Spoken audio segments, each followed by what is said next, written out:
الحمد لله علي الذات عظيم الصفات سميع السمات كبير الشان جليل القدر رفيع الذكر مطاع الأمر جليل البرهان فخيم الإثم عزيز العلم وسيع الحلم كثير الغفران جميل الثناء جزيل العطاء مجيب الدعاء عميم الإحسان سريع الحساب شديد العقاب أليم العذاب عزيز السلطان ونشهد أن لا إله إلا الله وحده لا شريك له ونشهد أن سيدنا ومولانا محمدًا عبده ورسوله الذي أرسله الله تعالى بالحق بشيرا ونذيرا وداعيا إلى الله بإذنه وسراجا وقمرا منيرا أما بعد فقد قال الله تبارك وتعالى في كلامه المجيد وفرقانه الحميد أعوذ بالله من الشيطان الرجيم بسم الله الرحمن الرحيم لقد كان لكم في رسول الله أسوة حسنة صدق الله مولانا العظيم وصدق رسوله النبي الكريم ونحن على ذلك لمن الشاهدين والشاكرين والذاكرين والحمد لله رب العالمين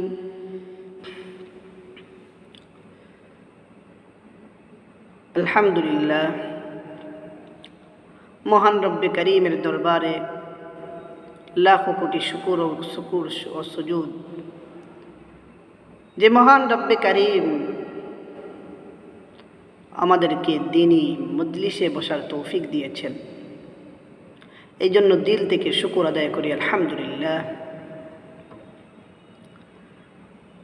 রব্বে করিমের শুকর আদায়ার্থে আমরা একটু জিকির করি লা ইলাহা ইল্লাল্লাহ লা ইলাহা লা ইলাহা ইল্লাল্লাহ লা ইলাহা ইল্লাল্লাহ লা ইলাহা ইল্লাল্লাহ লা ইলাহা ইল্লাল্লাহ লা ইলাহা ইল্লাল্লাহ লা ইলাহা ইল্লাল্লাহ লা ইলাহা ইল্লাল্লাহ লা ইলাহা ইল্লাল্লাহ লা ইলাহা ইল্লাল্লাহ লা ইলাহা ইল্লাল্লাহ লা ইলাহা ইল্লাল্লাহ লা ইলাহা ইল্লাল্লাহ লা ইলাহা ইল্লাল্লাহ লা ইলাহা ইল্লাল্লাহ মুহাম্মাদুর রাসূলুল্লাহ সাল্লাল্লাহু তাআলা আলাইহি ওয়াসাল্লাম। প্রিয় উপস্থিতি, আমি যে বিষয়টা আলোচনা করব, টাইটেল দেখে আপনারা বুঝতে পেরেছেন কি আলোচনা করতে চাচ্ছি। আমি মিলাদুন নবী সম্পর্কে একটু আলোচনা করব। আসলে সর্বপ্রথম জানার দরকার আমার আবার নবী মুহাম্মদ সাল্লাল্লাহু আলাইহি ওয়াসাল্লামের মর্যাদাটা কেমন, রব্বে কারীমের দরবারে, বিশ্ব মানব জাতির দরবারে কি তার মর্যাদা, সেটা কিছুটা ধারণা নেওয়ার দরকার এবং জানারও দরকার। আল্লাহ পাক হযরত আদম আলাইহিস সালামকে সৃষ্টি করেছেন এবং আরশে আজিমের মধ্যে লেখা ছিল লা ইলাহা ইল্লাল্লাহু মুহাম্মাদুর রাসূলুল্লাহ। এই শব্দটাই, কালিমাটা লেখা ছিল আরশে আজিমের মধ্যে। তো হযরত আদম আলাইহিস সালাম আল্লাহকে জিজ্ঞেস করলেন, প্রশ্ন করলেন, আল্লাহ, এখানে লা ইলাহা ইল্লাল্লাহ মুহাম্মাদুর রাসূলুল্লাহ, এই মুহাম্মদ ব্যক্তিটা কে? তো আল্লাহ তাআলা উত্তর দিলেন যে এ হলো আদম সন্তান, অর্থাৎ তোমারই সন্তান। সে নবী হিসেবে দুনিয়াতে আসবে, নবী হিসেবে তাকে পাঠাবো এবং তারই উসিলায় আমি তোমাকে সৃষ্টি করেছি। কুল কায়নাত, দুনিয়া, সব কিছু তার উসিলায় আমি সৃষ্টি করেছি। তো এই কথার মাধ্যমে আমরা বুঝতে পারতেছেন যে আসলে রাসূলের কতটা দাম, আল্লাহ তাআলা রাসূলকে কতটা দাম দিয়েছেন, এটা বুঝতে পারছেন রাসূলের কতটা মর্যাদা। তো আমি বেশি না, সংক্ষেপে কিছু কথা বলে বিদায় নেব ইনশাআল্লাহ। মিলাদুন নবী, আমাদের সর্বপ্রথম জানতে হবে মিলাদ। মিলাদ মানে জন্ম, আর নবী মানে নবী। তো মিলাদুন নবী মিলিয়ে হলো নবীর জন্ম। এখন আসেন মিলাদুন নবীর সাথে আরেকটা শব্দ যদি যোগ করি, ঈদে মিলাদুন নবী, অর্থাৎ নবীর জন্মের উৎসব, নবীর জন্মের উৎসব। তাহলে উৎসব, মুসলমানের উৎসব কয়টা? মুসলমানের ঈদ হলো দুইটা। আল্লাহ পাক মুসলমানদেরকে দুইটি ঈদ দিয়েছেন। একটা হলো রোজার ঈদ, আরেকটা হলো কুরবানির ঈদ। তাহলে রোজার ঈদ কেন দিয়েছেন আল্লাহ পাক? আল্লাহর বান্দারা সারা মাস রোজা রাখার পরে,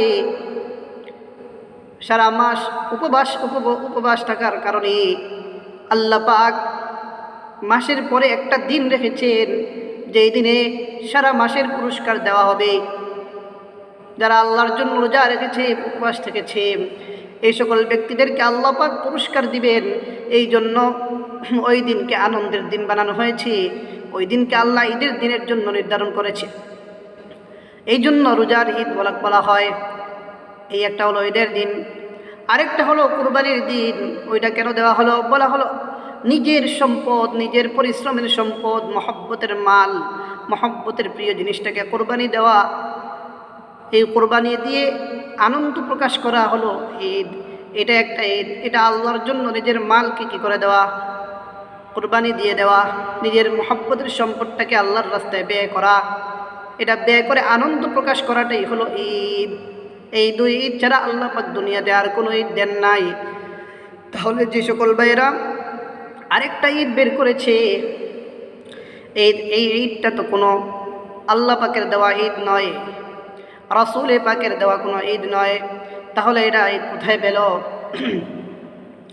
তাহলে এরা ঈদ, বোঝা গেল কোরআন হাদিস কোনো কিতাবের মধ্যে ঈদটা দুই ঈদ ছাড়া অন্য কোনো ঈদের কথা বলা হয় নাই। তাহলে এই ঈদ যেটা আসছে, যে ঈদটা তারা ঈদে মিলাদুন নবী পালন করে, উদযাপন করে, এটা হলো ওদের বানোয়া একটা ঈদ। সেটার আরও লম্বা একটা ইতিহাস রয়েছে। সেই ইতিহাসে গেলে সময় দরকার, সেই সময় আমার হাতে নেই। তো আমরা এখন জানব ঈদে মিলাদুন নবী, নবীর জন্মের উৎসব তারা পালন করে। প্রিয় ভাইয়েরা আমার, আপনাদের যাদের জ্ঞান বুদ্ধি আছে, যারা বুঝেন, তারা আমার কথাগুলো ইনশাআল্লাহ বুঝবেন যে রাসূল সাল্লাল্লাহু আলাইহি ওয়াসাল্লামের জন্ম রবিউল আউয়াল মাসের 12 তারিখে হয়েছে বলে ইতিহাসবিদগণ, অর্থাৎ রাসূল সাল্লাল্লাহু আলাইহি ওয়াসাল্লামের জন্ম বিষয়টা এই রবিউল আউয়াল মাসের শুধু 12 তারিখ বলে কোনো ইতিহাসবিদ লেখেন নাই। ইতিহাসের মধ্যে পাওয়া যায় কয়েকটা তারিখ পাওয়া যায়, প্রায় 7-8টা তারিখ পাওয়া যায়, এবং প্রত্যেকটার সাথে এক একজনের এক একটা দলিল দিয়েছে, কোনোটাই ফালানোর মতো নয়। যেহেতু এটার মধ্যে এশকাল রয়েছে, যেহেতু এটার মধ্যে মতভেদ রয়েছে, মতানৈক্য রয়েছে, সেখানে আমরা কি করে ফেলেছি, একটা দিনকে নির্ধারণ করে ফেলেছি 12 রবিউল আউয়াল, নবীর জন্মের দিন। আরে ভাই, আরেকটা বিষয় আপনারা ক্লিয়ার হন যে 12 রবিউল আউয়াল নবীর মৃত্যুবাসী, এটা নিশ্চিত। এটা কোনো ইতিহাস এখানে কোনো এশকাল করেন নাই, দ্বিমত পোষণ করেন নাই। তাহলে এখানে বুঝেন, যেই 12 রবিউল আউয়ালে কোনো ইতিহাস মুফাসসির মুকাব্বির যারা আছে, কোনো ব্যক্তি এখানে কি করেন নাই, দ্বিমত পোষণ করেন নাই তার মৃত্যুবাসী হিসাবে 12 রবিউল আউয়ালে রাসূলের মৃত্যু হয়েছে, এটা সবাই একমত। কিন্তু জন্ম 12 রবিউল আউয়াল হয়েছে, এখানে অনেক ইতিহাসবিদগণ বলেছেন যে 12 রবিউল আউয়াল জন্মগ্রহণ করেন নাই, কিন্তু তারা এটাকে একটা দিন নির্ধারণ করে নিয়েছে। আচ্ছা, ধরে নিলাম 12 রবিউল আউয়াল, যেহেতু এখানে কয়েকটা এশকাল আছে, এখানে আমরা কোনোটাই মানে পরিপূর্ণভাবে আমরা করবো না, আমরা একটা সন্দেহের মধ্যে রইব। ঠিক আছে, রবিউল আউয়াল মাসে রাসূল জন্মগ্রহণ করেছেন, এখানে আমাদের কিছু আছে। যদি আমরা পালন করতে চাই, তাহলে আমরা আগে দেখি জন্মদিন পালন কোথা থেকে আসলো। ইহুদি, খ্রিস্টান, বিভিন্ন জাতি আছে যারা জন্মদিন পালন করে। তো জন্মদিন তাদেরই কালচার, এটা আমার মুসলমানদের কোনো কালচার হতে পারে না। মুসলমানরা জন্মদিন পালন করবে কীভাবে? যদি রাসূল সাল্লাল্লাহু আলাইহি ওয়াসাল্লামের জন্মদিন পালন করতেই চায়, তাহলে কীভাবে পালন করবে? আমার রাসূল যেভাবে পালন করেছেন, সাহাবায়ে কেরাম যেভাবে পালন করেছেন, তাবিন যেভাবে পালন করেছেন, তবে তাবিন যেভাবে পালন করেছেন, এইভাবে যদি জন্মদিন পালন করতে পারো তাহলে জন্মদিন পালন করবে। আর যদি এভাবে জন্মদিন পালন করতে না পারো, তাহলে মানুষের মধ্যে বিভ্রান্তি ছড়াইবে না।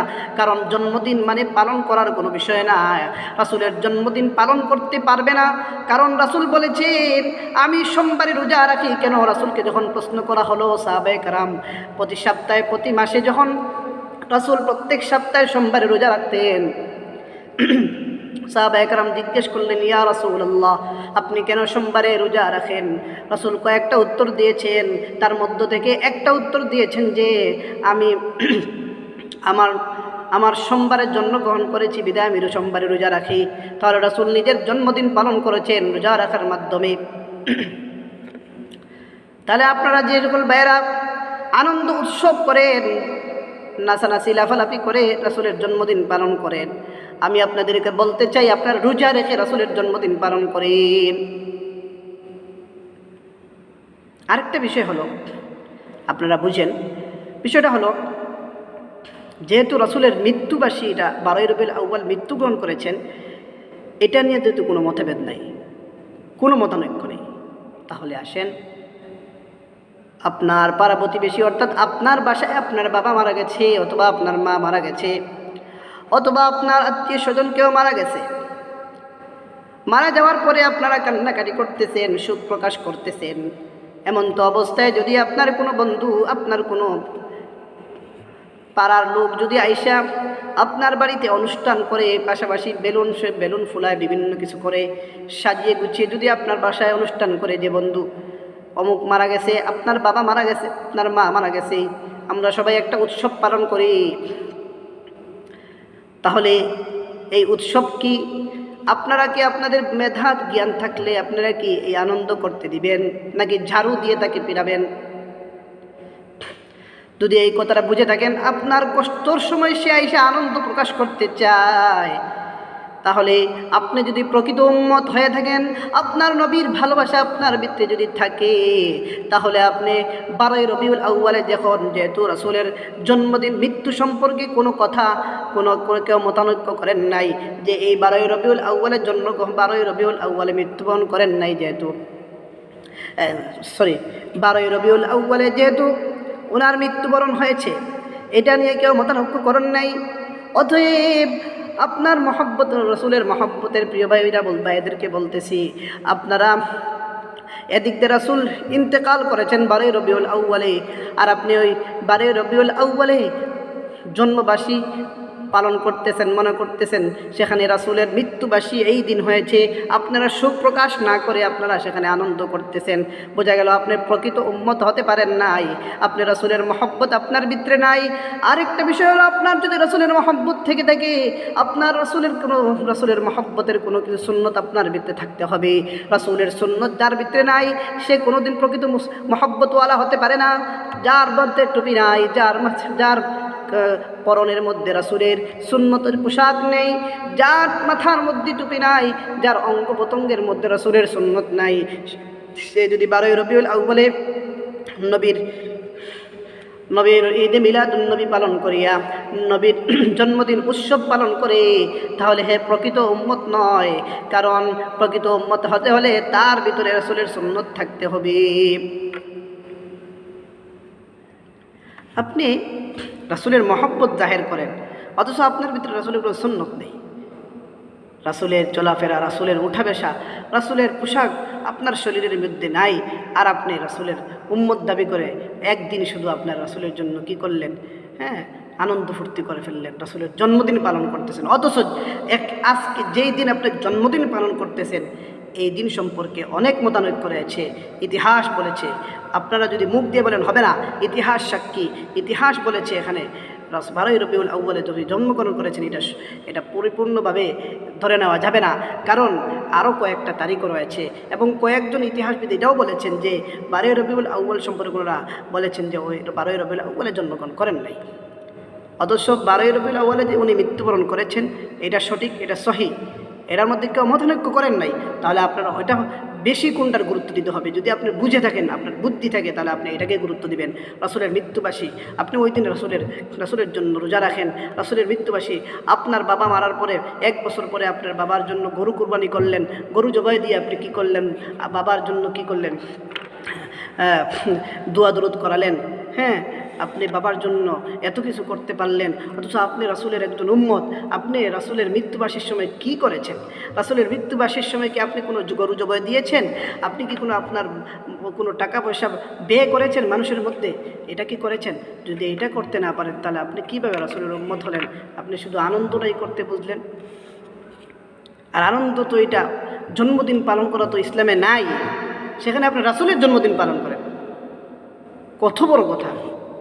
প্রিয় ভাইয়েরা আমার, আশা করি আপনারা বুঝতে পেরেছেন, ঈদে মিলাদুন নবী মানে কোনো শব্দ নাই। আর রাসূলের জন্ম কেউ পালন করতে পারে না, কারণ রাসূল যেভাবে জন্মগ্রহণ করেছেন, আমি বলি রাসূল 40 বছর পর্যন্ত রাসূলের সাথে যা ঘটেছে, যা হয়েছে, সব হলো রাসূল উনি নবী হবেন নবুয়তের দলিল।